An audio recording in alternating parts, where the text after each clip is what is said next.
काल व्हिडिओ बनवता आला नाही, टाकता आला नाही, कारण आमचं सकाळपासून वायफाय गेलेलं होतं. वायफाय गेलं म्हणजे कसं आमचं नेटवर्कच गेलं. आमच्या बिल्डिंगची मध्ये असं त्रास आहे ना की जर तुमचा मोबाईलचा नेटवर्क जरी असेल किंवा रिचार्ज जरी असेल, वायफाय जर नसेल तुमच्याकडे, ठीक आहे, तर तुमचा मोबाईल बंद, म्हणजे चालणारच नाही. ना कोणाचे कॉल येऊ शकतात, ना तुम्ही कोणाला कॉल करू शकता, काहीच करू शकत नाही. इव्हन तो नेटवर्क काहीच पकडत नाही आपल्या फोनला, म्हणजे नेटवर्क नसल्यासारखंच आहे. मग त्यामुळे मी नाही टाकलं आणि उठली. सकाळी कामं आवरत होते, कामं आवरून घ्यायचे होते पटापट, कारण घर घाण असलं ना तर खरंच स्वतःलाही बरं नाही वाटत. ठीक आहे, कंटाळा जरी आला तरी घाण असं बघून बघून असं वाटतं अरे हेच स्वच्छ केलं तर किती छान वाटतं, आणि स्वच्छ झाल्यानंतर बघायला ती मजा वेगळीच असते. मग दिवसभर असं बेसिनमध्ये एकही भांडी पडून देऊ वाटत नाही. सो तसंच होतं. सगळं किचन आवरून घेतली, भांडी घासून घेतली, कचरा काढून घेतला तो. मग उठलेली जे काही एकदम भांडी होती ती पण घासून घेतली. अंघोळीला गेली, त्यानंतर अंघोळ करून आली मी. अंघोळ करून आल्यानंतर मुलीसाठी नाश्ता बनवायचा होता.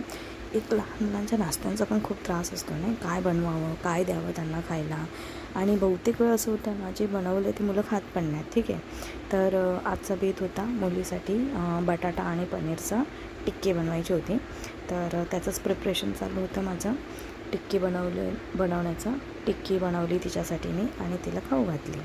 मग दुपारी झोपलो होतो थोडा वेळ. त्याच्यानंतर उठल्यानंतर मला पोरीसाठी बनवायचं होतं खायचं. हे दुधी भोपळा आणि गव्हाच्या पिठाचं मी बनवलेलं आहे. त्याच्यासाठी कांदा चिरायचा होता, दुधी भोपळाही बनवायचा होता.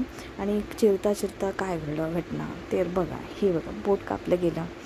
चाकू कनी बोटावरनं गेला, कारण चाकूला थोडी धार केलेली होती, तो लागला बोटाला. तर त्रास एवढा झाला, हळद लावलं आणि कापड बांधला.